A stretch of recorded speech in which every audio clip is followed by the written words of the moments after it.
Welcome everybody. It's episode 431 of the SevereMMA podcast. My name is Sean Sheehan, aka the Pod God, Shawnee Podcasts, whatever you'd like to call me this beautiful Saturday evening, Sunday morning, whenever this is coming out. Joined today by the WB8s of Irish MMA media, Graeme McDonald, as we talk about, do you know what? I usually say it's a big week in the world of mixed martial arts. It's a very big week this week in the world of especially of Irish mixed martial arts. A very interesting week, and we will get to all of that. But before we do, we must tell you that this episode of the podcast, ladies and gentlemen, it's time to unleash that beast within you, because this summer Manscaped is here to help you level up your beach game with their new Beard Hedger Pro kit. They're going beyond the waist deep in the grooming game and diving in headfirst to your facial hair fantasies. The Beard Hedger is a game changer, allowing you to shape your beard like a true beach babe. So this summer, let the beach balls bounce and turn heads all over the place. Visit manscaped.com and use the promo code SevereMMA for 20% off with free shipping. It's time to tame that meme. We've been doing it now for a good couple of years here below the waist, but now it's time to do it, on the above the waist as well. And with the Manscaped Beard Hedger Pro Kit, you can do all of that. It starts with the Beard Hedger, first of all. It's a cordless trimmer, so that's absolutely brilliant. You can bring it around with you everywhere. It has a roller wheel that gives you 20 hair cutting links, so you've no more of them, them shitty little add-ons in the drawer. They're so annoying. I absolutely hate them. 20 links, so you've none of that's waterproof as well, so you can do it, in the shower, wash it away, wherever you like to do it. It has a titanium coated T-blade as well, which is smooth on your face, but very good single stroke efficiency. It brings satisfaction every stroke at a time. But that Pro Kit doesn't end there. It has also dermatologically tested formulations, beard shampoo and conditioner. As we know, like, beard hair is different from head hair.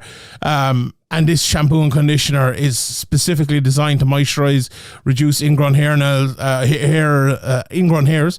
For some reason I had ingrown toenails in my head there. Ingrown hair nails, what? Anyway, ingrown hairs. I nearly did it again. Replace natural oils and promote beard health.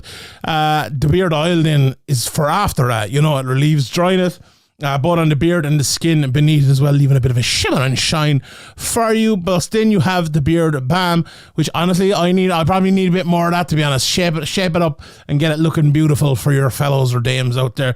Plus you have the 3 free gifts which will help along with that as well: beard brush, comb and scissors, to make sure your beard is ready to impress. So this is our call to action, lads. Get 20% off and free shipping with the code SevereMMA at manscaped.com. It's simple enough. Get 20% off and free shipping at manscaped.com. Use the promo code SevereMMA. Manscaped Beard Hedger, 1 stroke, 1 guard, 20 lints. And when you're done doing that, head on over to our friends at calderalab.com, because first impressions matter. There's no two ways around it. The face is most likely the first thing that someone notices about you.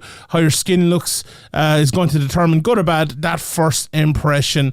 Let's put the best face forward and go over to our friends at Caldera Lab. They're clinically proven to reduce wrinkles, fine lines and signs of aging. Caldera Lab is the leader in men's skincare and is here to save the day and your confidence by using our code SevereMMA at calderalab.com. You can enjoy 20% off their best products.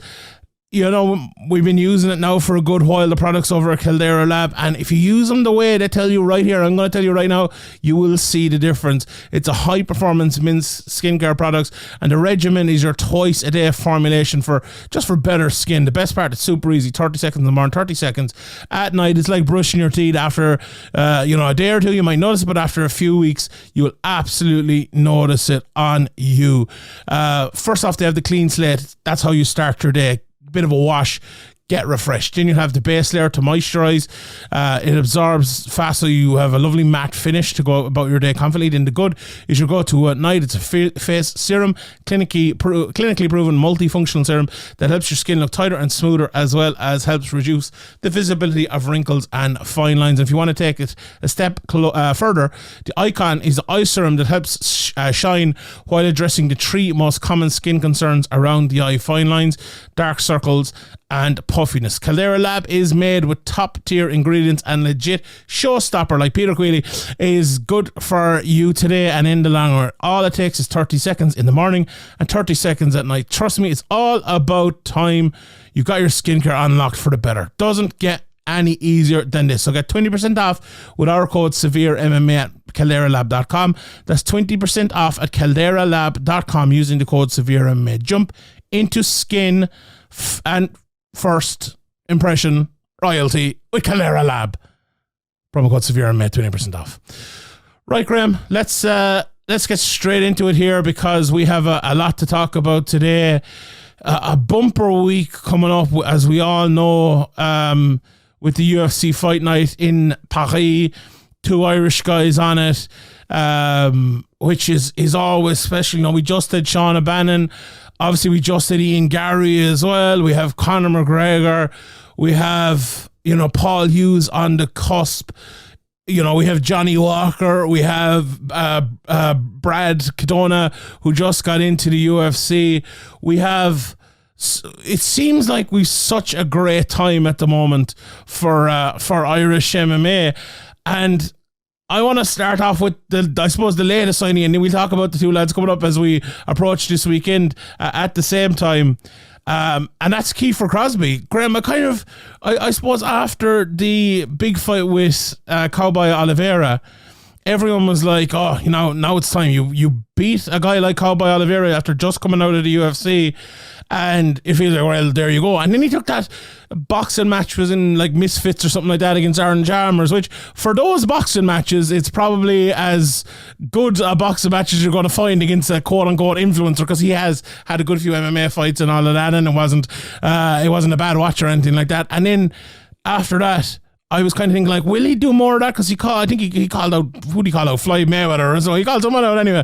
I was like, oh, I'm not so sure. And then we see he gets the call for UFC. He's fighting in 2 weeks, and obviously we'll talk about it more in 2 weeks. But Graeme, as someone who's covered Kiefer for a long time, I remember a few weeks ago when Rhys signed, we had a conversation. When Caolan signed, we had a conversation. When Shauna signed, we had a conversation. And to have the conversation with Kiefer, I suppose, he's had as long a road as any of them, and he's had a very, very interesting career, had some very, very tough fights as well. And it's great to see him get his call into the UFC, because it felt like there for a while maybe it wasn't coming. You thought after the Cowboy fight it would come immediately, and when it didn't, you're thinking like, oh, is it going to come? But it's great that it finally came, Graeme, isn't it? Yeah, as you mentioned, he's kind of had his ups and downs. Even in his amateur career, he took on all comers. He took on Io Daly in Cage Warriors, the fight that we were at, an amateur fight. He started off his pro career really well. Ran into the trouble. He got the Mike Jackson fight. The illegal knee and the neck brace and all that shenanigans obviously didn't help. But he got back on a winning streak, and then he lost his last 2 in Bellator, and you were thinking like, oh, he's really going to need to bounce back here, but he did. And, obviously he got a win, and then he beat a UFC veteran in Oliveira, Cowboy Oliveira, as you mentioned, in devastating fashion in the first round, and a very exciting, performance. And as much as we talk about influencer boxing, going in there on a kingpin card against Aaron Chalmers, who has a big following and is an MMA fighter himself, as you mentioned, it probably got him more attention and got him more on the radar than if he just went and fought another guy that he on the regional scene or on the European scene. So as much as we kind of, shy away from or don't talk about these things, like, they do create exposure for these guys. And, it's good to see Kiefer getting a chance in the UFC, and obviously coming in there in short notice is not ideal. But, his opponent, in the little bit I've seen just before this, he doesn't look, the best. So if we see Kiefer come out strong like he did against Oliveira, I think he has a very good chance here, and it'd be great to see him get in there and win his UFC debut, obviously. Yeah, it was very interesting because, like, there's no doubt about it, Kiefer is a guy, when you hear him talk and you hear the crowd behind him, like, he is a guy that almost like exudes star power type of thing. And like, I know, I wonder if that will translate over from, say, the Bellator run that he had to the UFC run that he's going to have. Now, the Irish card that is hopefully coming up will possibly help that. And when he's in Sydney as well, there's a lot of Irish people over in Sydney, and I'm sure there'll be a good shower of people there from Ireland as well. So that will really help. But it's very interesting. Like, when I remember the early days of Kiefer, when I saw him after maybe like It might have even been an amateur fighter, maybe one of his first couple of fights. And Andrew interviewed. Was that IO Daly fight? Was it? Or, it was before that. It was definitely before that because I was at the IO Daly fight, so it must have been one before that. I remember he did an interview with Andrew, and you could probably still see my tweet, and I was like, "Who does this remind you of?" It's funny because people always said, "Oh, James Gallagher, he sounded like Conor McGregor and all," but like. Kiefer kind of does. Like, he's a dub from the inner city of Dublin. They have a similar accent and all I'm of that. looking forward to all them comparisons. Well, yeah. No matter what he says, even if he says something Conor would never say, it's going to be, here's another Conor McGregor wannabe. But he is more comparable, I think, in terms of just the way he talks and in terms of, like, the shit talk back in those days. It's a little bit different now. I think he's more, with Big Daddy Keefe, and he's more doing it for his family, and it probably means more than it did a decade ago, as it would for most people. But, like... that is something I think that we will be hearing from again. But like he's always kind of had that. Like he's always been that sort of guy, and it's very interesting, like how that will translate over into the UFC and how it moves for him. Because like I saw. My first impression was, when we talk about Oban Elliott in a while as well later on, like him versus Oban would be a great fight. But then one of the lads, I think it was Harry, suggested that Kiefer versus Paddy Pimblett is a fight that could happen, right? And that, and like as a matchmaking, right, fighter versus fighter, that's a very fun fight. I think a lot of people would like to see that. But I feel like it's the sort of fight that, and if Kiefer got into the UFC, well, he's in the UFC, but if let's say he wins a few fights, or even if he wins one fight, and he goes out and he says it, he gets on the mic and he does, a couple of interviews afterwards and stuff, and let's say he says Paddy Pimblett's name, that's a fight I could really see happening, like, and elevating him. And like most guys like that, like I always hate when people call out, Paddy's a great example, or like, Jake Paul or something like that. You're just calling this lad out for kind of the sake of calling him out, like hoping against hope that you get this meal ticket. Whereas for someone like Kiefer, I don't know actually, will he call him out? But it's the sort of fight that could happen. Like someone could ask him about it and he goes, don't mind that fucking fake fighter or something, like, something like that, and it could happen naturally. So like that's the sort of thing that could happen with Kiefer. But I'll say it again, right? And it's the same, maybe let's say if James moved over to the UFC, or Brian Moore, and like the way they have built the following in Ireland, like especially the three of them, it's been, and it's funny enough because Rhys is a sort of similar thing. We'll talk about Rhys in a while, because like he has that now as well. He headlined the Tree Arena, and he's moved over. Now it's going to be something a little bit different, from the last time. But Kiefer has that already, and I'd be interested to see how it kind of translates over, and how quickly he kind of becomes a noteworthy person rather than just maybe another person on the roster. Now, for Irish fans and for us and all, he'll never be that, but worldwide, I think that'll be interesting to see if and when that happens, or how quickly it happens as well. So I think that's a very interesting part about Kiefer. And the thing about Kiefer as well, it all depends on getting in there and getting the job done and winning. So his boxing and the striking have looked much improved, even though they were always very good. Obviously, he comes from a striking background, but he looked really on point in that Oliveira fight, and obviously it's not MMA, but that Aaron Chalmers boxing match, you mistake him, you could easily mistake him for an up and coming pro boxer in that, like one of these kind of early pros. So yeah, obviously his opponent, from what I've seen, isn't going to want to stand with Kiefer for long, and we're going to see Kiefer's takedown defense, how that looks. But he's no mug in the grappling department. It's not as if he's just a striker that transitioned to MMA. He's been doing MMA a long time, and as I mentioned, he has an extensive amateur career on top of his what is he now? What's his record now? Like 10-3, is it? 10-3, is that correct? 10-3, yeah, 13 fights. Jesus, it goes quick. Like, it's mad because we started following these guys, and as you mentioned, Andrew McGahan doing interviews with these guys, and after fights, and mixing in fight highlights and things, and we've kind of grown up with these guys, and we've allowed other people who've been following along the Irish scene to kind of feel attached to these guys, and that you can see the excitement on social media and stuff of people getting in there, and you obviously see some people being like, oh, why is he there? He's only there because he's this, because he's that, or he not UFC caliber, and all this nonsense that used to exist 10 years ago. So he just needs to get in there basically and get the job done, and then all the possibilities open up, because he's not afraid to say what he thinks. He's a good speaker. He's an exciting fighter. If he's winning, I expect him to be winning in exciting fashion. So all going well, yeah, I could see something like that. A Paddy Pimblett fight, or another big fight, but yeah, as I said, he just got to focus on getting in there and getting the win. We all see, like, people like Kiefer, even before they signed for Bellator, he told me in an interview in SBG, UFC is the ultimate goal. And for a lot of these guys, maybe they won't say it because they're in other promotions or things like that. But I think for 99% of them, getting into the UFC is what they've always dreamed of since they were coming up, and they watch the UFC, and their mates talk about the UFC, and people ask, "Oh, you're a pro fighter, are you? Oh, you fight in the UFC?" And it's it's definitely a big thing, and we see jitters, and we see, Kiefer has obviously been in big events, Bellator, Dublin 3 Arena, like that, even at Kingpin, the last one, big pressure fights, big crowds, all that stuff. He's used to it, but so for some of these guys, I'm not sure if it's going to happen with Kiefer, but we see it time and time again where they don't perform to the level that we know they can in their UFC debut. So, that's another thing that he has to overcome. So he's just got to focus on getting through this fight and getting a win, and he can start thinking about, who he's going to call out and all that stuff afterwards. Yeah, I think, some of those questions, like the UFC quality thing, like if this was 8-9 years ago, you could have obviously people aren't watching these fight night cards anymore, so it explains it. Absolutely not. Like he's 10-3, but really 10-2. Like that Mike Jackson fight was absolute bullshit. Like that, it was. I hear you have to be airlifted away in the neck brace. Come on. Anyone who watches that knows it's bullshit, right? So the only two lads he's ever lost are Charlie Leary and Georgie Kharkanian in like basically fights that Bellator tried to put him in to get him off the fucking roster because he was earning a good bit of money. Like if we're being honest here, he's gone out and he's beaten Cowboy Oliveira since that.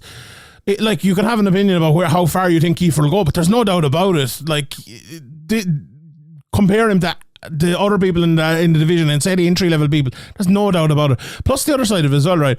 Oh, I saw a few people saying, "Oh, McGregor must have a fight coming up." Okay, there's 6 Irish people in the UFC. They're from 5 different gyms. Only Conor and Kiefer are the only 2 SPG guys in there. Now, there's a couple of other SPG people in there, but like no one says Johnny Walker should be in there. Katona went to just win the Ultimate Fighter. So like, I really don't see the argument at all at that. Like Ian Gary deserves to be there. Like Rhys and Caolan are not in the gym with Conor. Sean Abandon's not in the gym with Conor. So it's a nonsense, really. I think that is. So, look, I'm looking forward to seeing Kiefer. As you said, his opponent. I haven't had a great look at him yet. Look, it looks like a winnable enough fight, but this guy is a French guy, and he's gone over to New Zealand to train with Israel Adesanya. And this, I said the crowd could be getting behind Kiefer, but who knows? Like, if it's a big Adesanya fight and they realise this guy is his teammate, maybe not. Maybe there's a split allegiance between these two lads here. So I'll be very interested. I'm looking forward to it. I think it's good for Kiefer and, to go in there against somebody who's also making his UFC debut. He's coming in from X Fight Series, which isn't exactly, a huge show. So, Kiefer probably has the advantage in terms of experience and the crowd and all that stuff. And, even if Kiefer was to be, the kind of villain or the guy the fans aren't supporting, as you maybe hinted at there, could happen. I think he's been in that position before. He went in there against Alex Oliveira and the crowd was baying for his blood and the ref didn't want to stop the fight. He didn't want to get beaten on the way out or whatever. So, I think maybe in terms of that, maybe the advantage would go his way. But with these things, you can never call them. We heard Sean O'Bannon talking about how she kind of nearly, like, I'm paraphrasing here, but like kind of walk through the whole fight week, fight day, and first couple of rounds even, before she kind of realized, it was just a different experience than you felt before, even if you have fought in big shows. But Kiefer, he's been waiting a long time for this, and his opponents obviously, been waiting a long time for this. So they're probably going to want to go out there and impress. And, I think if they want to go out there and bang and put on a good fight, I think that benefits Kiefer. Yeah, 100%. I can't wait to see. It should be very, very fun. Do you know what? One thing I was talking to Rhys McKee earlier today, and you'll be able to see that on Sherdog later in the week. There's actually already an interview up Andy did with him on SevereMMA, so check the two of them out during this week especially. But I was talking to Rhys about headlining in Dublin, right? And maybe we'll be able to actually move on to Rhys and talk about himself and Caolan now. But I think that experience, and let's say the experience that Kiefer had, which I don't think Kiefer didn't headline in Dublin, did he? But he had the crowd right on his side, like he was the biggest fight in there a few times, and he fought in front of 9,000-10,000 people. It's very rare, I think, that lads who get into the UFC have that, so that really helps with their, with the nerves and stuff going in, I would imagine, because they fought in front of that big crowd. Obviously, Rhys has had a couple of UFC fights now as well, but this will also go on to help him. So I really think that is a big advantage. And, we've talked about, some people maybe not having that, and even Sean at the last never fought in a crowd close to where she was, and that's the sort of thing that'll bring you on, I think. Also as well, we'll move on and let's talk about Rhys and Caolan. Graeme, I was thinking today, right, is there anyone that has headlined the Tree Arena from Ireland and then gone into the UFC? Because if you think about it, right, who's been the headliner so far? Let's say James and Peter Queally, obviously they're still in Bellator. Conor headlined, but he was already in the UFC at that stage. Who else is there? I don't think anyone is I think Rhys might be the first one to headline like those big fight night cards. Let's say the Cage Warriors or Bellator cards. We'll have a PFL one coming up obviously here as well in the Tree Arena and go into the UFC. And I think that's cool to be that. And he also said to me he headlined Cork, Belfast and Dublin, which is very cool as well, I think, to have kind of gone around the whole country and made fans all around the whole country. And now he goes in against Angelusa for his second run in the UFC. And it just feels like it's the right time now for Rhys, because like the last time, you remember, he was on the verge of a Cage Warriors title. He was in short notice. It was fucking Chimaev. It was just all the wrong timing, and just feels now he's had 3 wins in a row. He was a Cage Warriors champion, defended the championship, fought the UFC veteran, which he was saying to me earlier, like Alex Morono was the UFC veteran test before. He lost that the last time. Then he fights Jimmy Wallet, the UFC veteran test again. He wins it this time. And it's just like those steps that he needed to prove the last time. It feels like he's a all proved now, Graeme, doesn't it, coming into this? And I'm really looking forward to Rhys and really looking forward to him shining, because like he certainly has the quality, doesn't he? Yeah, he does. Like, I'm trying to remember as you were talking there, which fight was it where I think me and you were at, or maybe it was even on TV. My memory's so bad, but you were saying it was the best Irish performance since Eddie Alvarez and Conor performance with Conor McGregor. Which one was that? It was. I'm not sure. I think it was one of the early. I think it was. I don't know what it was. It was the Tim Barnett rematch. After he'd lost to Tim Barnett around the time his father had passed away, wasn't it? And then he had a big weight cut and everything like that. And then he came in and he beat him, and he knocked him out in 4.5 minutes. I think that was it. He just looked so smooth in there in that one, didn't he? Yeah, and it kind of reminded me in the Jimmy Wallhead fight. Jimmy Wallhead, obviously a veteran of the game, fought everybody. What is he? 40 odd fights. Last stand, trying to get the Cage Warriors belt, great triumphantly, and Rhys McKee just showed his maturity, and he also showed stuff that he showed in that Tim Barnett fight, the fluidity and the timing and the range. He showed that he can put everything together in a big moment and in a big fight in front of a home crowd against a legend of the game and all that stuff. So I talked about it before, but like, well, I think we even talked about it on the podcast before his original UFC debut, not having gone. He wanted to save going to a UFC event. He didn't go and corner his training partners and didn't go to see an event when it was like in Europe or whatever, because he wanted to save it for when he was making his UFC debut. But like, I think obviously it's easy to go back and say it afterwards. Obviously all that stuff, hindsight's 20/20, but as we were talking about with the kind of big show and experience, just the feel of it, everything being a little bit familiar. And, the second time coming in here, I think he's in a much better position as a fighter in terms of fight IQ, in terms of patience and composure in the cage, and in terms of just everything, and in terms of realizing that you haven't made it. Like, you got to the UFC, you fulfilled your dream, but you can be out of there in a second if you don't get the job done, you don't perform, and the UFC aren't going to show you any sympathy. You're going to go in there against Chimaev and short notice, and you're going to go in there a few months later against Morono, fight a good fight, lose a decision, and you're gone. So you could be back to, fighting for peanuts on the local scene. So I think he understands the kind of, I don't know, like, I'm not putting words in his mouth. I don't know any inside information, but I think he understands the gravity of the situation, and he's just in a much better position all around. And I think his opponent is going to be, from what I've seen, he's going to be trying to spam takedowns, and Maybe if he can get Rhys down early and get on top. He doesn't seem to be, from the John Howard fight I saw bits of, he doesn't seem to, posture up a lot to land big shots. He seems to be pretty, position first and making sure he frustrates and things like that. So as long as Rhys can avoid that and get some shots off early, from the little bit I've seen of Loughran, he's definitely there for the taking on the feet. And, if Rhys performs to how we know he can and how he did in his last 2 or 3 fights, especially since he left the UFC, I think he could be, finally arriving in the UFC properly. Yeah, it's funny because, like, I was speaking to Rhys today. It felt like the mind was on the opponent, right? Rather than, like, he was even kind of saying to me, I think it was maybe even afterwards, it's like, it's not too bad. Paris is like, what, an hour and a half of a flight or something. He's like, I'm heading over Tuesday. Like, there's, you're not going to Fight Island anymore. You're not having to get tested. You're not having to fly for fucking 15 hours or whatever it is. It's just like that helps as well. It makes it a little bit simpler, but it also, right, it takes away any of that stress, and you can just look at your opponent and, like, you could, I don't know, talking to him, you could just kind of clearly see it, that it was, what are you preparing for here, right? Because, like, some people are some fights are like a preparation for the fight, right? So you're preparing, let's say you're fighting in a world title fight. I'm preparing for, the fight. I'm preparing for all the interviews. I'm preparing to get that belt on. I'm preparing, what speech am I going to have? Where's my after party? Whereas, like, if you're preparing, I'm fighting Angelusa and I'm preparing for Angelusa and that's it. And you hear fighters often saying that, I'm not looking to who's next, because that's the way it has to be. You're getting in there and you're fucking fighting another man in an octagon. Like, there can't be anything but that.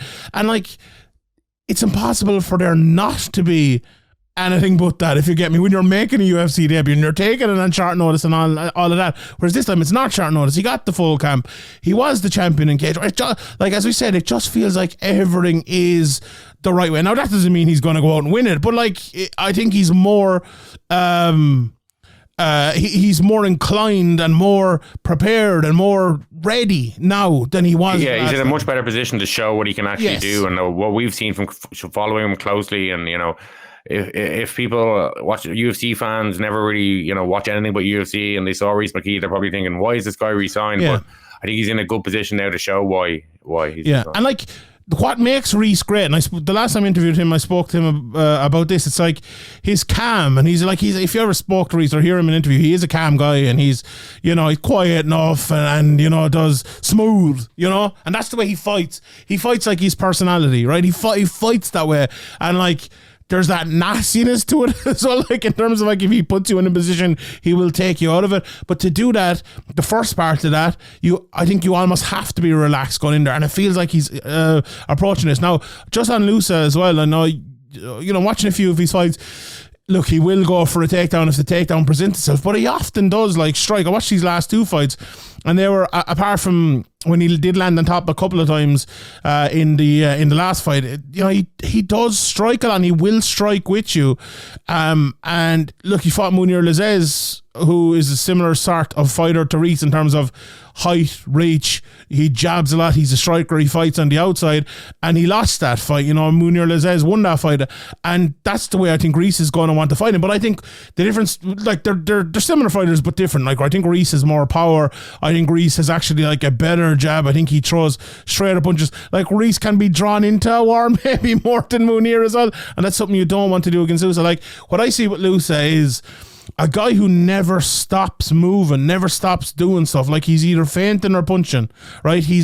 There's non-stop. There's no stop in him. And I think if you're Rhys, like, you have to make him stop. You have to make him pay. Whether that is, when he feints, bite down your mouthpiece and throw a big right hand, and the next time he feints, he'll think about it twice, right? Or hit him B first before he feints. Exactly, well. leg kicks, or jab him before he can even feint, jab him before he can even think about it, and put him on the back foot. And I'm not necessarily physically on the back foot, but mentally on the back foot, because he does that kind of as a tactic more than really it being an effective technical way for him to win a fight. He just tries to disturb lads in there, and when he actually is when he throws a punch himself, or when a punch is thrown at him after that initial part of movement, there's no movement there. He like literally stops in the middle and is there to either like hit you hard or get hit hard himself. So like I think being drawn into the war is what Rhys doesn't want to do here. Keep it calm, land that big shot over and over and over again, and I think Lusa could be there for the taking. But like as you said, Graeme, he's a good wrestler. He's strong. He can hit hard too as well. It's a tough fighter, a very good fighter. I'm maybe not the toughest matchup. I think it's a good matchup for Rhys, and I think he will do well. I'd favour him. I think he'll get the stoppage here, Graeme. What do you think on that one? Yeah, I think if he goes in looking for the stoppage, he could get into trouble. I think if he plays it patient, like kind of do what he did against Jimmy Wallhead, except over 3 rounds, patient, and pick his shots and get the jab going and the leg kicks, and not get frustrated and not rush into anything, or not, if the crowd aren't, if it turns into a slightly boring fight, if the crowd aren't on your side or they're booing you, just, keep your composure, keep to the game plan, and just make sure you win, coming in against a guy, coming in as a guy trying to prove yourself when you're kind of, I'm better than I showed in my first kind of stint in the UFC. I want to get a knockout. I think that would be a mistake. As I say, I think just no matter what happens, just stick to the game plan, play it smooth, and just don't take any risks and get taken down, and end up losing a round that you could have won if you stayed more patient. Yeah, I would tend to agree that. Although, we talk about Rhys getting finishes, he only gets finishes when he wins. What is he, 10 wins, 10 finishes? So, I can't wait for that fight. I think it'll be good. I'm looking forward to Rhys showcasing, what he's all about. We've seen that. Anyone who's watched the last 3 fights has seen that. Even the Morona fight, look, it wasn't a bad performance whatsoever there. But as Rhys says, it's that veteran, and he had to get through that veteran test, and he had to have a second one to prove it. And now, it's a way again for Rhys in his second stint in the UFC, and I'm looking forward to seeing that. But in his first stint in the UFC is Caolan Loughran, and this is a very interesting fight. He's fighting Yanis Gimuri, who is 12-1, and for Caolan, it's so quick, I suppose, into this spot. We see a lot of people that take, years and years. Like if you think back to the likes of Carl Bindred, or, Owen Roddy, who never managed to get there, or Chris Fields, or they were on the road for years and years and years and years. And, some never managed to do it, and others did. Caolan made his Cage Warriors debut in 2022. It's crazy. It's only, 16 months since he made that Cage Warriors debut, and now he's in the UFC. Cage Warriors debut was basically his first kind of real test. He was fighting guys who were 0-31 and 3-5 and 0-0 and things like that. And he admitted himself he was just kind of, getting in there and getting some wins. And, we were talking about it, people online were talking about it, we were talking about it. We were like, yeah, he's gone in there and destroyed these guys,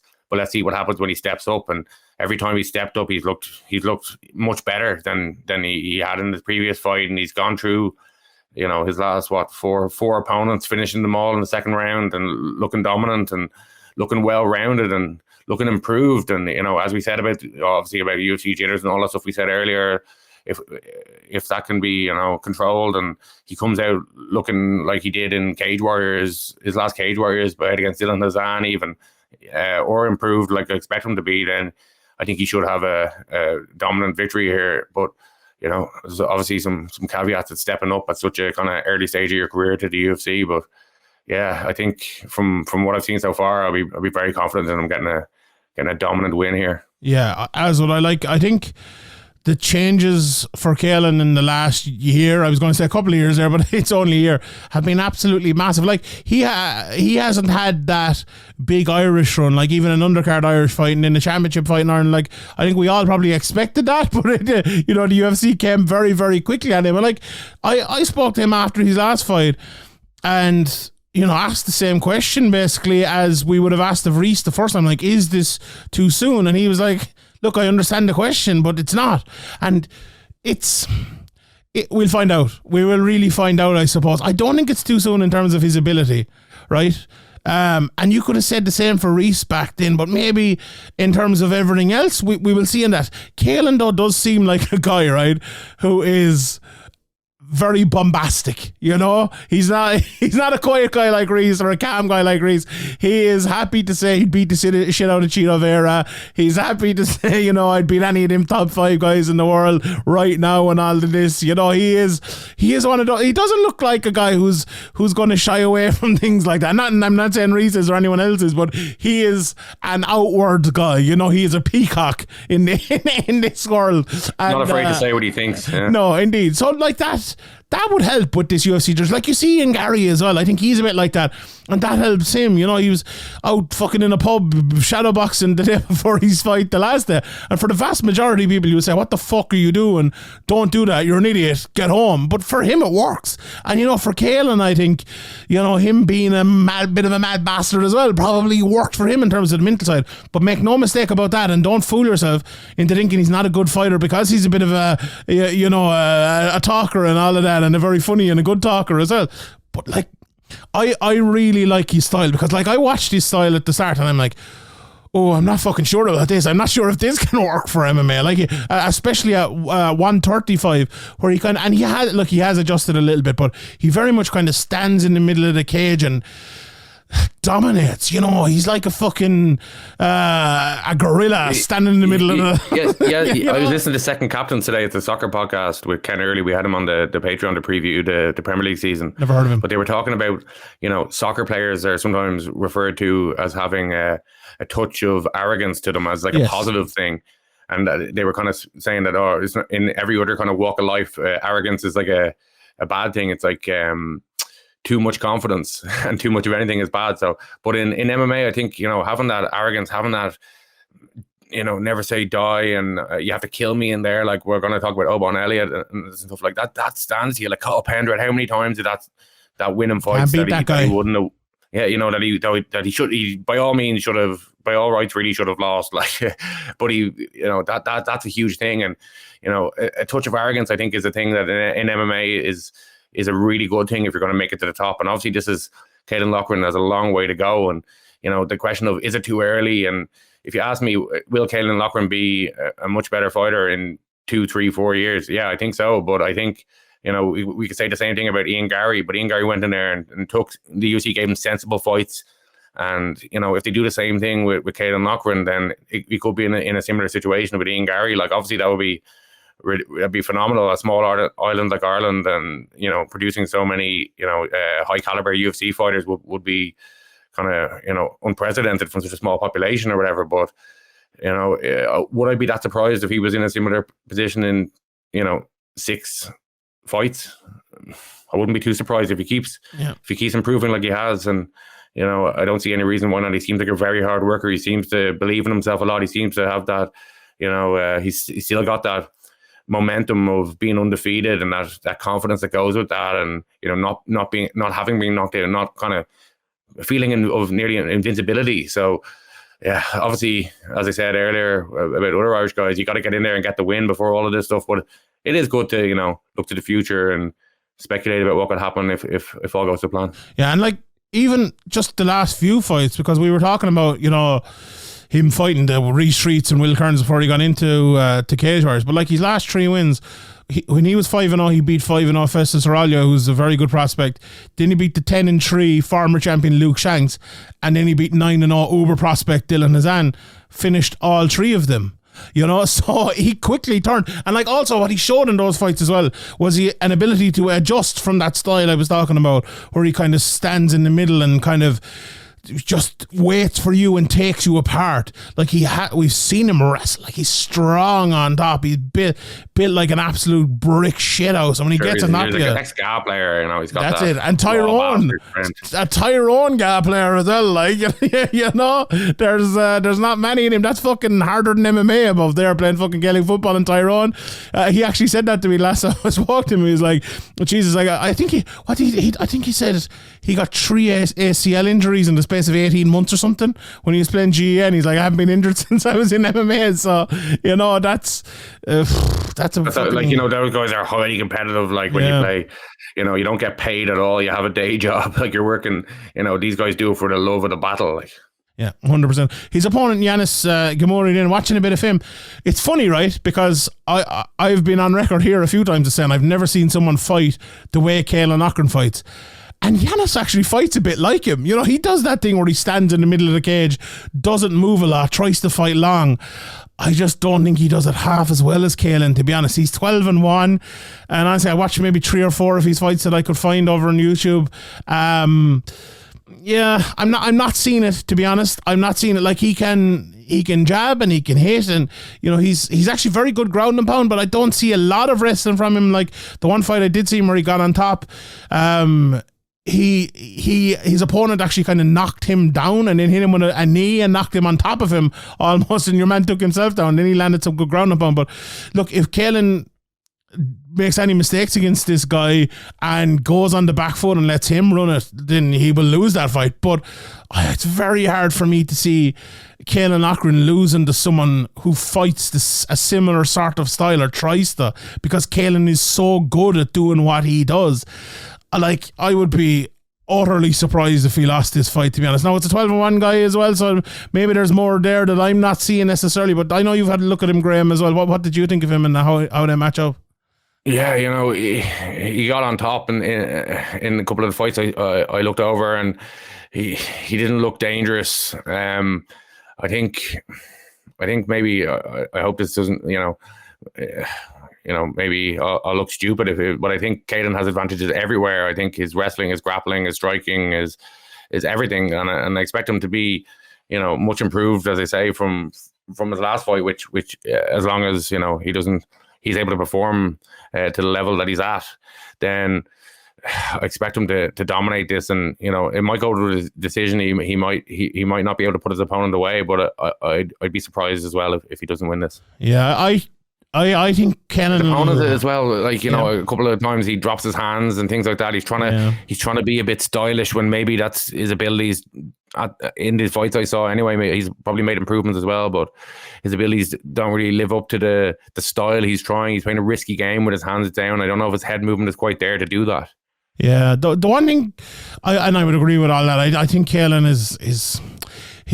I would say he's probably 20% ahead of him in terms of ability. But having said that, like, that can quickly be turned around, because like, your man's fighting in front of his home country as well, like, and he will have that support. But like, the one thing Caolan doesn't have, I think, is maybe the big fight feel. But although he does have the fighting against being the away fighter, if you want to say it. Like, he fought Dylan Hazan over in Italy for the belt, and came through that, So that was only 4 months ago.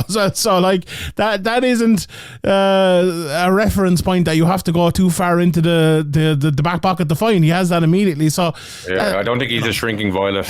No, indeed. I'm really looking forward. I think that'll be a fun fight. I think that like these two fights will be pretty good, to be honest. And I would be, I'd be surprised if the two Irish lads didn't come out on top. Now, like, we speak a lot about the Irish fighters, and sometimes we say, I think there'll be close fight. Even like the Sean O'Bannon one, I thought she would win, but I thought it'd be a relatively close fight. These ones I'm not so sure. I do think Caolan and Rhys will come through them, and I'm looking forward to seeing them, and we'll obviously speak more about them next week afterwards, and all of that. Right, Graeme, a few more couple of things before I throw it over to Sean Sheehan here. We might as well finish up on this card before we move on. There are a few interesting fights on the undercard. Taylor Lapoulos, who's been around for a good while, is there. He's fighting Munin Gafurov, who's a good fighter. Farid Basharat, who's one of the top prospects coming through. He's really good. He's on this.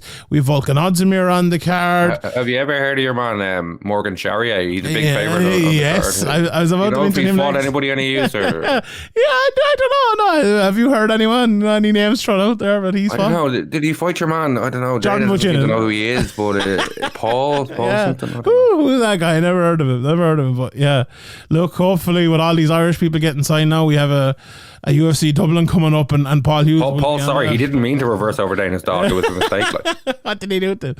But Sharia, look, I think we spoke about this briefly a couple of weeks ago. Obviously, Paul Hughes should be in the UFC, but I think you'd be a fool to not realize why Morgan Shaka is in the UFC as well. Like he is. I know. I'm taking the. I know you're taking anything away from Morgan Charrier. I know, but like I saw a lot of people. He's a big favorite for a reason. You know, he's fighting. You know, a UFC guy, and he's a sizable favorite because he's a really good fighter. Yeah, and that's why we're not pushing Paul. We're not like talking about Paul going to the UFC because he's Irish. We're talking. You know, I said this before, I think, on the podcast, but like ask somebody who follows, you know, every event that's streamed on the internet, like Capoza or one of these hardcore fans, and they'll be excited about Paul Hughes. And when Paul Hughes finally does get signed to the UFC, you know, the hardcore fans will be excited because it's when a hot prospect like that, somebody who can do it all, somebody who, you know, okay, maybe recently he hasn't got finishes, but that's because he's fighting people like Charrier and people like Vucenic and, you know, massively entertaining fights like that. So I think the criticisms, people are just reaching, like, you know, oh, he hasn't fought in so long, he was out injured and things like that. Like, you know, it's not that he's just sitting out for no reason. And I think you know, it's inevitable, but as I said before, Paul Hughes sitting at home watching these fight night cards and, you know, watching everybody else get signed, people he's beat get signed, and other Irish guys get signed. It must be so frustrating. Yeah, it has to be. And like, there's so many 145ers in the in the UFC as well that are like not nearly on his level. It's absolute insanity. But look, that's, I suppose, a chat for another day, although it's a chat we've been having an awful lot recently, you know, and we'll definitely not leave the side of every time somebody gets signed, you know, from the regional scene, it's going to be a topic because, you know, he, in my opinion, should be at the top or close to the top of the line, and he has been for a long time. But even like this other, let's say Sharia or even Kiefer the last there, okay, when Caolan or Rhys, even whenever any of them get signed, they're like, oh, Paul, you should have been first. But sure, look, Rhys or Caolan or even Kiefer, not even that he should have been first, it's just that he should be there as well. I'm not going to say, oh, this guy shouldn't be in, and Paul should be. There's like, some people are saying that, right? But like, these lads would love to have Paul Hughes there as well. Like Kiefer's and Paradigm with him. The two lads have trained with him and everything. Like, look, it's going to happen. I think like it's interesting because you have the Cage Warriors Dublin card coming up as well. Like, what's going to happen with that there? Is he going to take a fight on that? Like, and if he is, he's going to have to do that quickly because that's coming up not too far away. Like, so it doesn't look like it's going to happen, but who knows? Maybe it's one of those things. Now, I believe, and I said this in the Q&A, Graeme, but I believe if you are signed to fight in a Cage Warriors fight and the UFC come in and offer you a fight, you don't have to. Cage Warriors, they don't have to release you to fight, but if you aren't, you can be released because there's the Zuffa clause. So maybe that's it. Yeah, like, I heard that somewhere as well, but I don't have any confirmation on that. Yeah, I believe it's true, but maybe someone can, you know, if Graeme Boylan or Ian Dean or someone's listening to me and that's incorrect, please let me know and I will correct it happily. But maybe it's a case of, right, we'll wait till 2 weeks before the fight, we'll sign up to the fight and we'll fight in Dublin, you know, if I don't get signed to the UFC before that. I don't know. Like, hopefully that's the case. Cage Warriors are going to want to sell tickets a lot more further than 2 weeks out. And, but it's only, you know, it's only 3 weeks out now, isn't it? And where, like, there's like been 1 or 2 fights announced for it. It's the quietest card I've ever seen out of Cage Warriors. Like, it's, I don't know what the crack with this is. Surely there's a plan. Surely there's something big coming, but it'll have to come soon. But look, we'll leave that for, I suppose, to talk about is down the line because, like, you know, it's coming very quickly now. But yeah, just I suppose to finish out this card, as you said, look, there's William Gomis as well at 145 now, you know, after coming from Cage Warriors. I think Cage Warriors it's in October, isn't it? Is it October? Am I gone mad? It's 2 months away. Oh, yeah, well, okay, yeah.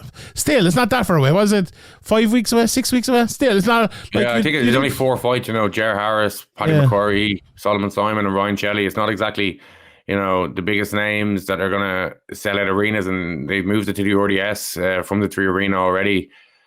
So yeah, they'd want to get a move on, even if it is a couple of months away, on announcing these fights and getting the buzz going and getting the tickets sold, because you know, obviously Cage Warriors is a very important part of the regional scene, and you know, it'd be a real shame if if people were just like, you know, PFL are coming at the end of the year and Bellator are coming kind of regularly enough. I'll just wait, because you know, the legacy of Cage Warriors is still has a different feel to the Bellator, and I think it's important for the scene to have these options. You know, no matter what side of the debate you fall on, if, like, you know, these fighters are getting paid nothing and you're fighting for Cage Warriors, and Cage Warriors saying, oh well, we're on a, you know, a mission to get to the UFC, and the path is there and the record is there, they signed this many fighters and all.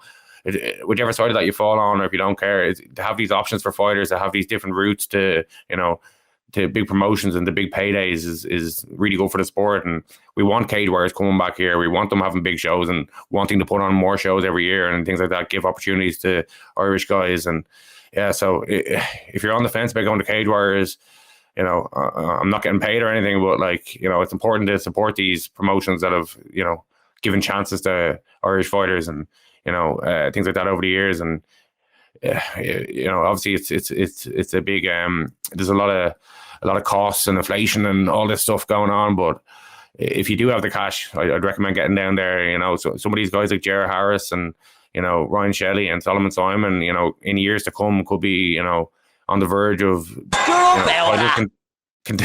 title contention in Bellator or PFL tournaments or in the UFC. So getting in at the ground makes you feel attached to these guys, and support behind them and all that stuff is just, it's great for the Irish MMA scene. It is. And to have the chat we just had about the likes of Caolan and the likes of Rhys, you need that. You absolutely need that. So yeah, hopefully that keeps going. I know we'll keep going. We and it needs to be replenished now as well. Because well, I'm not saying cage warriors are going to go out of business or anything. No, they're insensitive to come back to Dublin on regularly and put on these big Irish cards is diminished if the. Plus, what's going to happen with Bellator? Is Bellator going to exist this time next year? Who knows? Who knows? So cage warriors might be more important than ever, but alas, we might see a lot of fighters changing their tune about their past. We'll see John Cameron and Graeme Boylan starting a podcast together or something. That'd be funny. Anyway, so yeah, this. I think there's more likely that Bellator is still going for 100 years and that happens. Probably, yeah. But we have Cyril Gagnon, Sergey Spivak on top of this anyway, and then Manon Fiorot against Rose Namajunas. Two pretty good fights, to be honest. I love that Fiorot and Namajunas fight. Very interesting to see how Namajunas looks up at 125, which is what do you such think an about odd this move. 25? It's so Bizarre, random. isn't it? And you have wins over what is going on here? This is just, maybe she is killing herself to make weight, but it doesn't look like, she's oversized or anything for the divisions. And didn't she fight at 105? I think so, didn't she? But she doesn't seem like a big 115er. Yeah, it's a really odd move. Yeah. Good fight though, look, it's a tough test for Fiorot, but it's also Fiorot is a sizey girl, for the 125 pound division, and she's tough and big.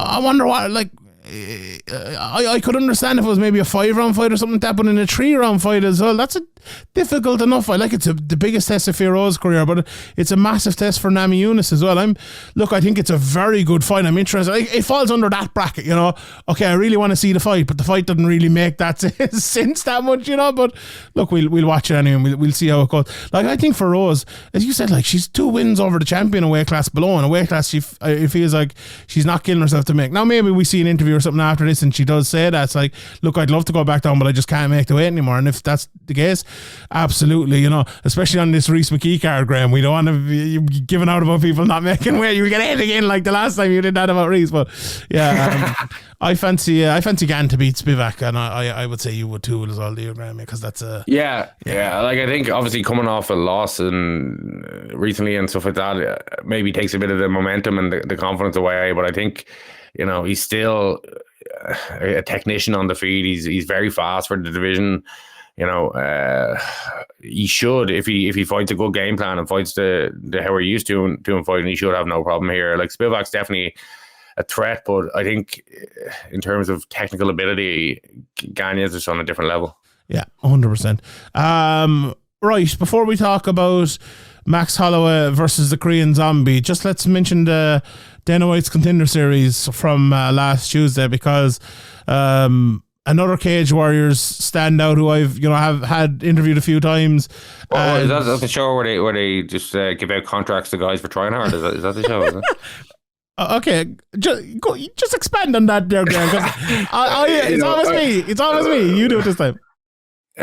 We're going to talk about the fight in more detail, but it's a. I mentioned Carl Pendred earlier. It's like a Carl Pendred fight where he before the let me go back a bit. Before the fight even starts, there's an emotional promo playing. He looks like he's getting emotional. He looks like he might cry while he's waiting to walk into the cage, as you know, they play the promo talking about working on the railroads and his family and how long it's taken him to get here and all the work, blood, sweat and tears and all that stuff. And he goes in there, and the first round is a close round, very close round. In the second round, he nearly gets finished on a couple of occasions. He's rocked. He can't find his feet. He's falling all over the place. He goes for a couple of takedowns that he can't get. It's, you know, he looks like he's on his last legs a couple of times, and he just manages to gut it out. He just, you know, as he said before, you're going to have to take him out of there in a box. This is all or nothing for him.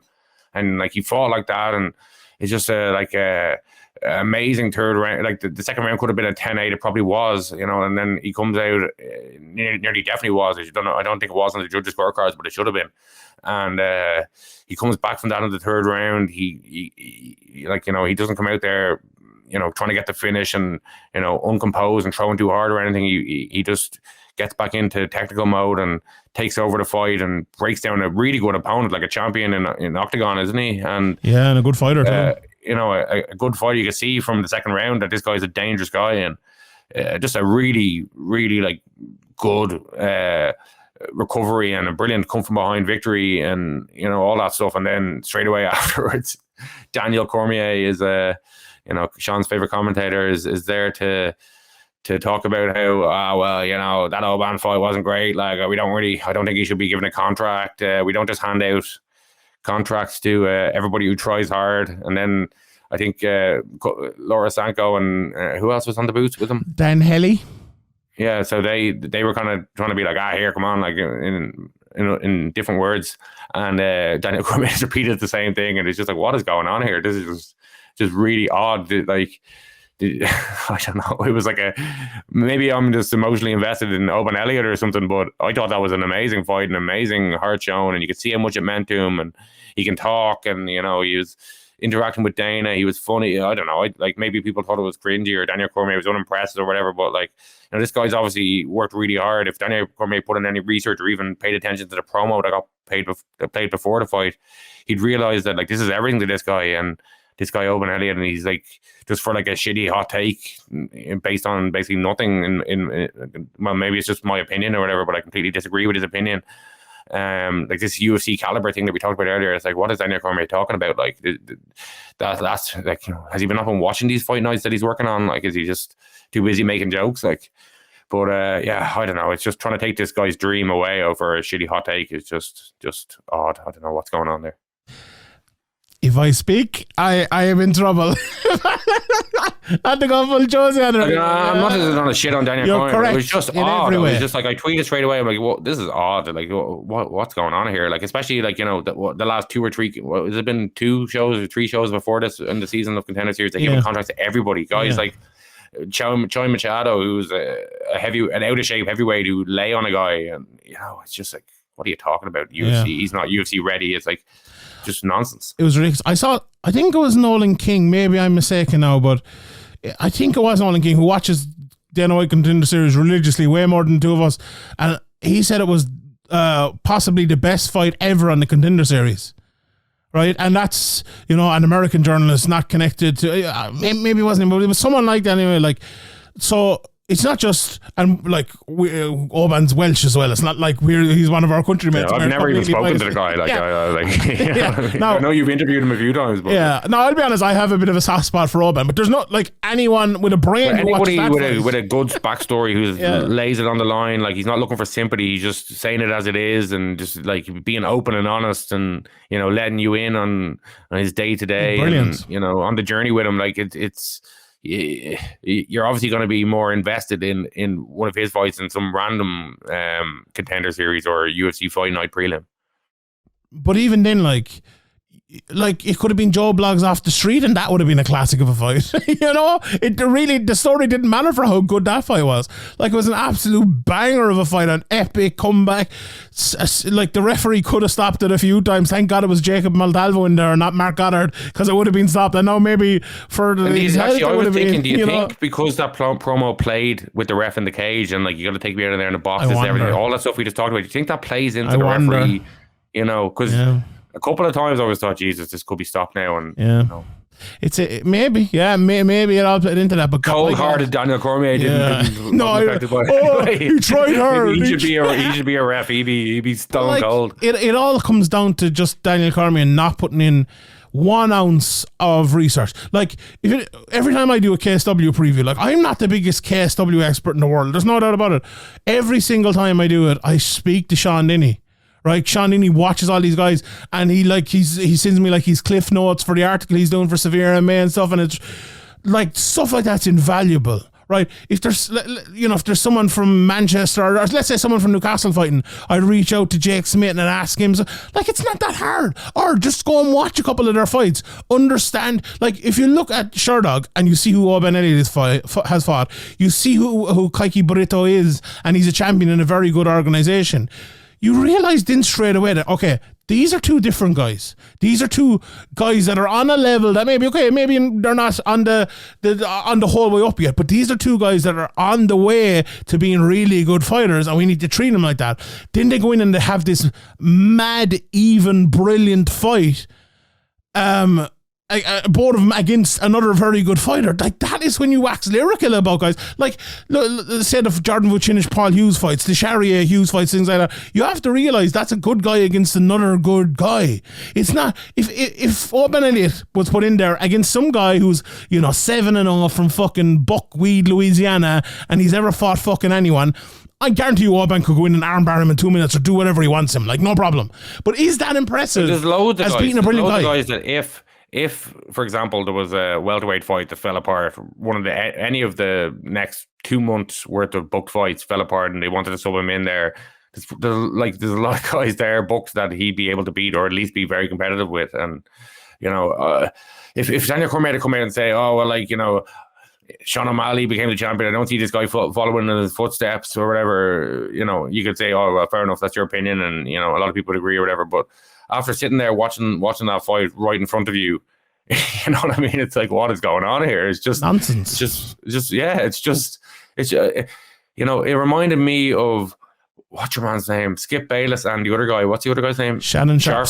Shannon Sharp. Skip. It reminded me of their show where they're just trying to say shit that will, be controversial and maybe go a bit viral and things like that. It just reminded me of that kind of nonsense. Yeah, it was, and that's what the UFC broadcast is becoming. The UFC broadcast is becoming shittier and shittier and shittier all the time. Unfortunately, it really is. Dominic Cruz has given up, and he's just like on a vendetta to get back at people that have wronged him in the past. And Daniel Cormier's getting paid millions. He doesn't give a shit. He's the Michael Bisping, Dominic Cruz, and Daniel Cormier confrontation about why don't you do any research for anything? And he's like, it's just. Fair enough, maybe not fair enough really, but not having any knowledge of what's going on is one thing, but just shitting on a guy for a bad take, just for a hot take, is just, in my opinion, I would never do anything like that, and it's just wrong in my opinion. But maybe it's the way of the world over there. That's what they want him to do. I don't know.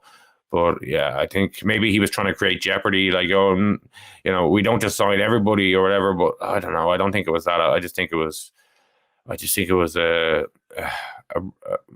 think he actually believed that. I think it was just a hot take to say something controversial, to not just go along with the kind of other commentators and the kind of feel in the room. But to even do that just makes very little sense as well. It all just makes no sense to me. Well, if you're trying to make sense out of something Daniel Cormier says, you're probably on a hiding and not in there. But look, let's not take away from how good Oban Elliott was, and it was a close fight. Very, very much could have lost that fight, to be honest. Kiki Brito put on a good performance as well, but it was an absolute classic of a fight.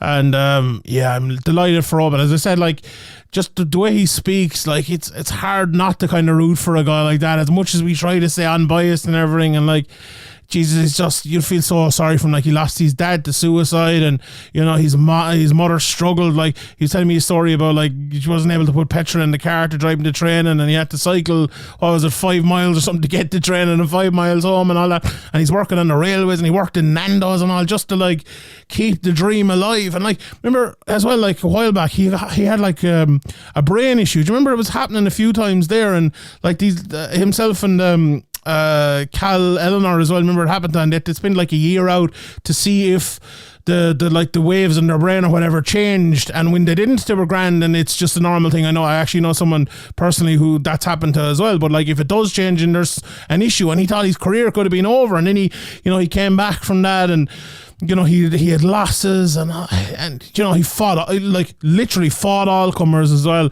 And for a guy like that, real underdog story, like is it biased to, like, if you're a football journalist or an American football journalist or a hockey journalist, and let's say a football journalist, and Leicester City are going up against Man City or Arsenal or Spurs as it was or whatever, to want the team that just got promoted, that were like odds on to get relegated, to actually do it like as a football journalist or whatever, for example, is that like wrong, or is it just like you're human, the underdog story, and you look at any kind of movies that are like heroic movies or whatever, that it's kind of like it's a human thing to root for the underdog. If you're looking at it from your own position, right, and looking at it like, what would be the better story for me to cover? Now, we don't necessarily look at things that way, and never really do, to be honest, but like, the story of Oban Elliott is a massive story to cover, like maybe not massive necessarily, but like an enthralling story to cover. Like, let's say with McGregor, right, is a great example of this, right? If he goes and he wins against Michael Chandler,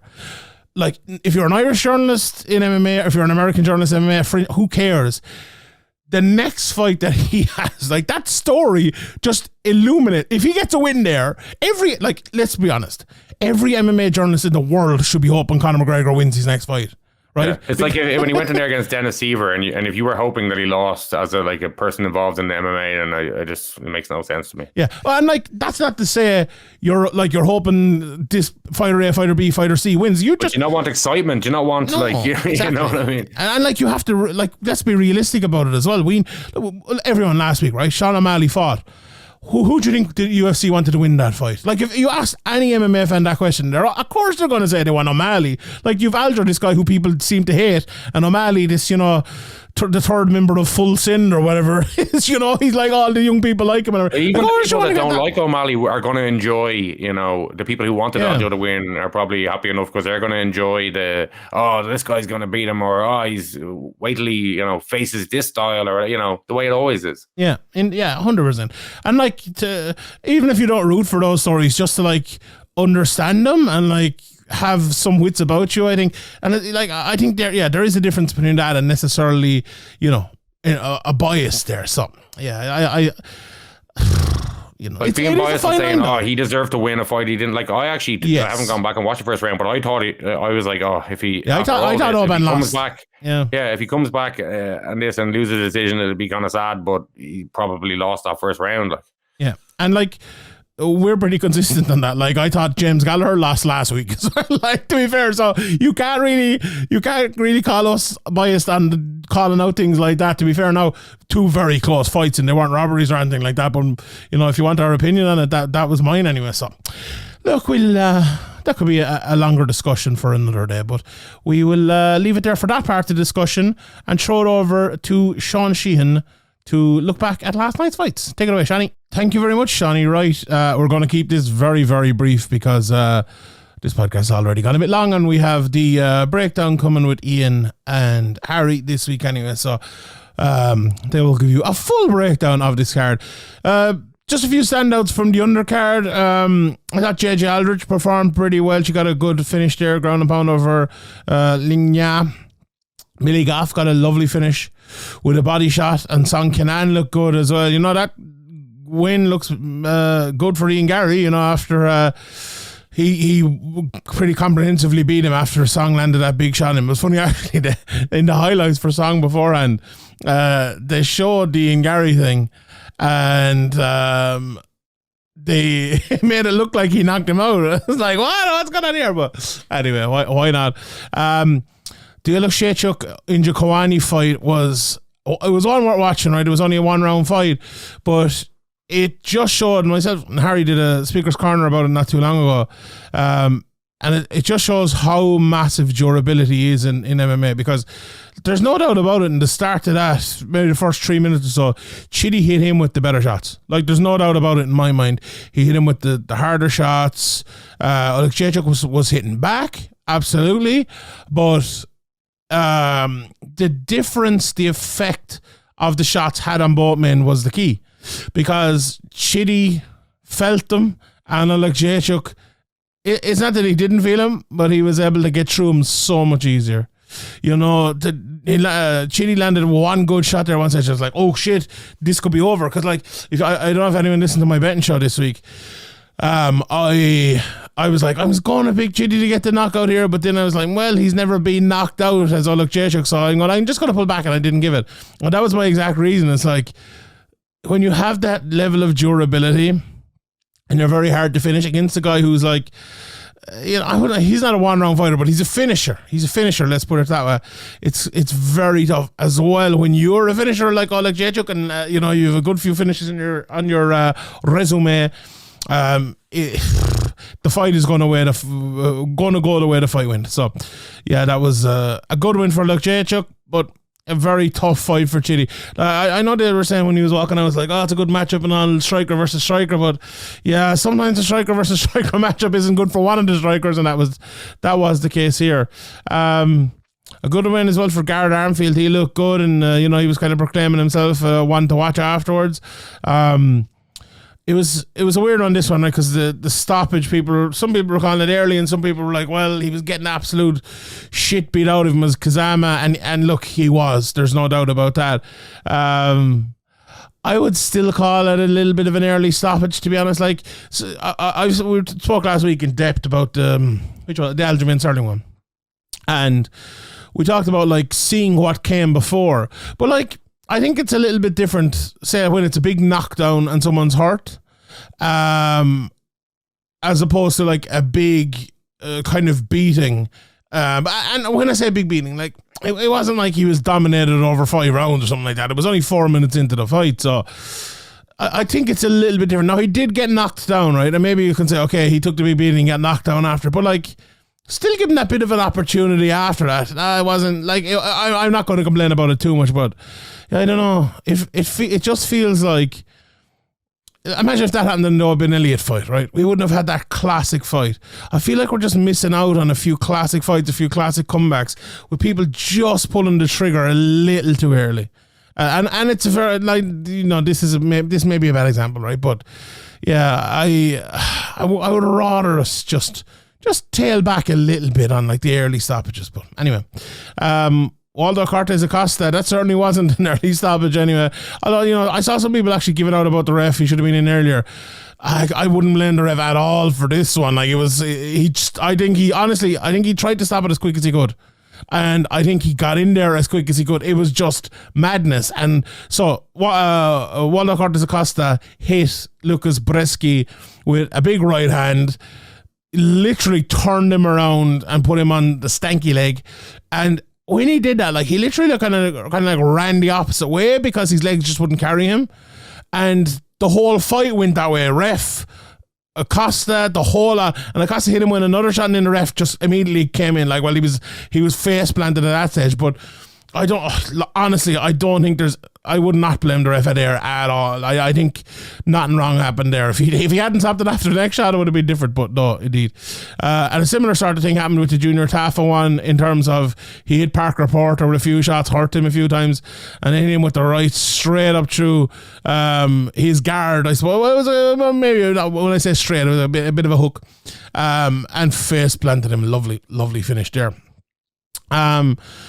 And then we got, I suppose, to the close ones. We had 4 decisions in a row. Erin Blanchfield, after probably losing the first on my card, came back and won the next 2. She looked like she could have been a bit in trouble in the first maybe 3 minutes of the fight against Santos, who looked good, but she came around, turned her around, and looked very, very good there. And obviously the lads will be speaking more about that, as they will be about Rinya Nakamura, who's a very good prospect, 8-0. You know, I suppose a good matchup here against Garcia. And in the last 2, right, just on Smith Span first, it was a close fight, you know. I saw everyone talking about bad fight IQ in this one, and maybe that's a stand-up, but like, it just feels like a middle-of-the-road light heavyweight fight. It's like, oh, really? You know, so I'm not going to spend too much on that one. But the other 2 fights, Chikadze and Caceres, and obviously in the main event, just on that Chikadze Caceres fight, right? Giga won all 3 rounds and he won 30-27. And so I have 2 things to say here, right?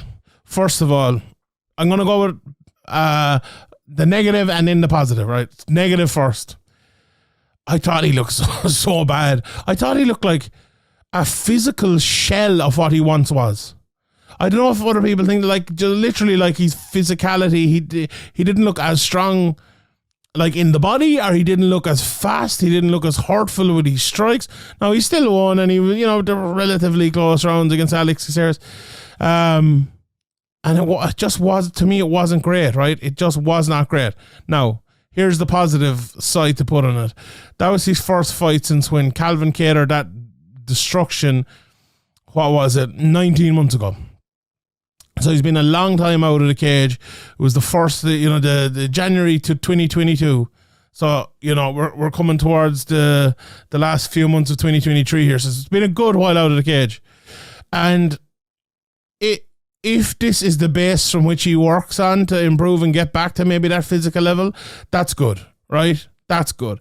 He is at a place where he got a win and he needs major improvements. Now, physically, but mentally as well. He didn't look on it. He didn't look the killer he used to look.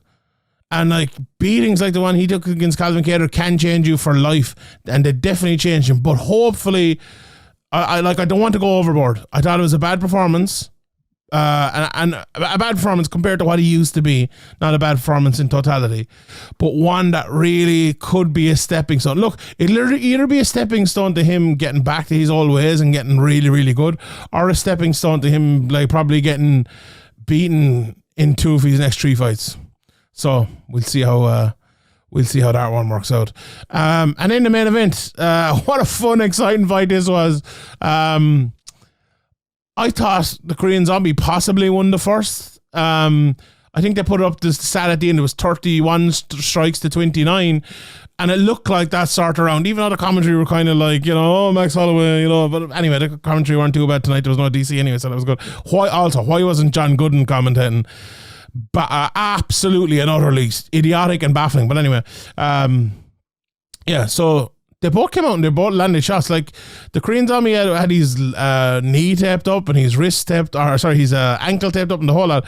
But he didn't look like an old Junior B player or anything like that. He was moving well. He was throwing his shots well. He was landing some lovely right hands and that follow-on left hook. Now, the follow-on left hook was the shot that Max Holloway, and maybe it's not even a left hook. I don't know what you would actually call it. It's like, maybe it is a hook. It's like a straight hook or something. Like a straight hook is a contradiction in terms, but you know what I mean. It was like a dip away overhand or something. It was a beautiful shot, and he was landing it all night. And as I said, TKZ landed it as well. But so at the start of the round, I thought the Korean Zombie was winning in terms of the hardness of his shots, the effectiveness of his shots. And then I thought Holloway kind of took over in the middle part of the round. Now, he took over in terms of he was behind, he was level and then ahead a little bit. But when it came to the end of the round, I thought the Korean Zombie landed 3 shots that possibly evened it up and maybe put him ahead even. So, very close. Like, if you score that for Holloway, it's definitely not, I'm not dying on that hill of Korean Zombie when it was a toss of a coin. And I just thought there was a little bit more of an effect than his shots there. In the second round, it was similar but more in the favour of Holloway, I would say. He looked... do you know what it looked like? It looked like he was kind of finding his range a little bit more. It looked like he was he was happy enough to why would you put it? He was happy enough to land the shots that he maybe didn't plan on landing, if you get me coming into it. And when he did, and when I say that, right, so you fight a guy like the Korean Zombie and you plan for him to do maybe a bit of mad stuff and maybe not go technically with your, there was talks of him going for takedowns and stuff like that, and you're planning for, your kind of, you get on the front foot, you land your 1, 2, 3, 4, 5, 6, 7 shots. I don't know if it was necessarily Holloway planning for, and I'm sure he was planning for that hook down through the middle, but that shot and then a follow up with those ones after it, and then go back to it and go back to the lead shots again. I'm not sure if that was, and maybe I'm explaining it badly, but when you watched around, I think maybe people will know, like, Holloway definitely had to up it in a way that maybe a lot of people, myself included, weren't expecting. Now, maybe he was, and I'm do you know what? I'm sure he was, actually. But he did a great job. I think one judge gave him a 10-8 in that second round. It was a period there where maybe he could have got the stoppage, but he kind of pulled back a little bit, and he had great respect for him.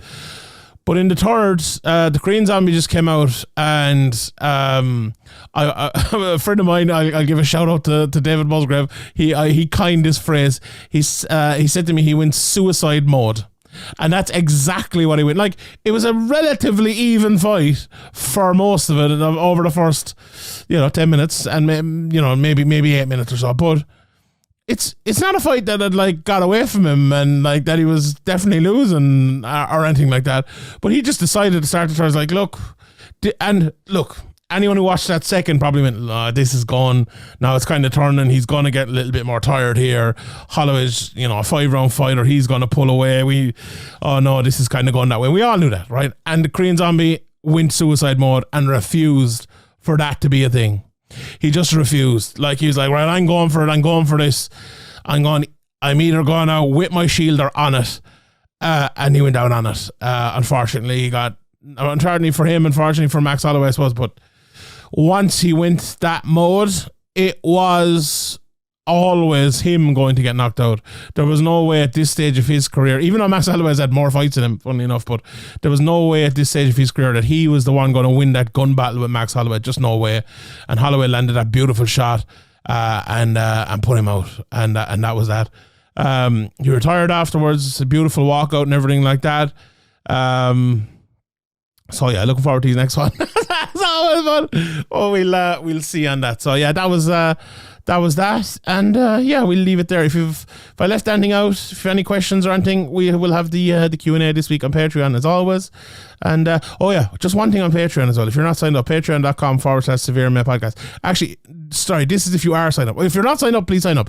If you are signed up, we've so there's an issue with Patreon, right, where people are just getting caught in limbo, and they say their bank card is like, you changed your bank card or it just got denied for some reason. Like, it happened with someone I know, and their bank card didn't change. It didn't get denied, or it just got denied for no reason, basically.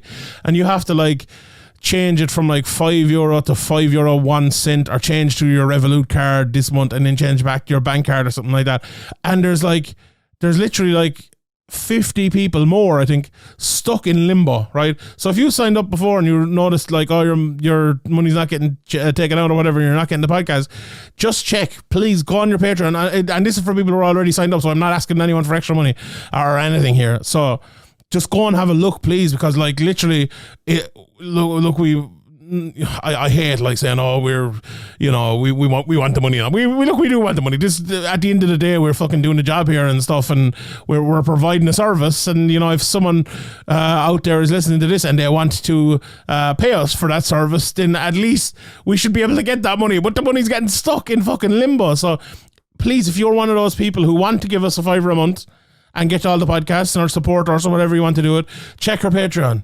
Check your Patreon, and maybe you need to adjust the payment thing, because it's actually like, it's a real killer for us. Like, it's a real killer. We're missing out on maybe being able to pay and pay all the lads extra, or go to an extra event or something like that because of this. And it's like, it's Patreon. We like, I would love to move somewhere else that didn't have this issue, but then we're going to lose all our patrons that we already have it. So it's a real issue. So yeah, just an appeal to anyone there who's already signed up to do it that way. And if you haven't signed up, please do, because I actually think for newer people the issue isn't as much. Like it's only for people that have been there for a good few months it's happened. So hopefully that'll be able to sort it out. But anyway, thank you very much for listening.